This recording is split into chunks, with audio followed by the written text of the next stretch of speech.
పేరు మహేష్ కుమార్. ఇప్పుడు మనం ఎన్విరాన్మెంటల్ లైఫ్ స్టైల్ గురించి తెలుసుకోబోతున్నాం. సేవ్ పవర్ మరియు వాటర్ గురించి మనం తెలుసుకోబోతున్నాం. మన శక్తిని ఆదా చేయడం చాలా మంచిది.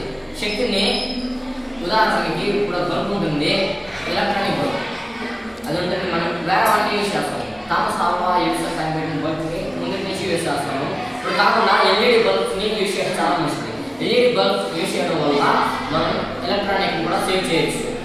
అలాగే వాషింగ్ మిషన్ కూడా మనం యూజ్ చేయడం వల్ల మనం బట్టలు ఉతికేటప్పుడు ఎక్కువ చేతులు తప్పులు రావడం కానీ జరుగుతుంది. ఆ ఎక్కువ ఇబ్బందులు పడకుండా వాషింగ్ మిషన్ కొనుక్కోవడం చాలా మంచిది. అలాగే మనం నీటిని ఎక్కువ తాగడం చాలా మంచిది. ఎక్కువ నీరు తాగాలి. మనం వాటర్ కూడా కొంచెం తక్కువ యూజ్ చేయడం చాలా మంచిది. వాటర్ మాత్రం మనం తాగే తక్కువ, వేస్ట్ మాత్రం ఎక్కువ చేస్తాం. ఉదాహరణకి ఒక పైప్ ద్వారా వెళ్తూ ఉంటుంది. ఆ పైప్లోకి చెత్త వేయడం కానీ ఏదైతే చేయడం కానీ జరుగుతుంది. అలా చేయకుండా ఉంటే వాటర్ సేవ్ అవుతుంది. ఇవి రెండు కూడా మనకి ఎక్కువ యూజ్ అవుతుంది. Good evening everyone.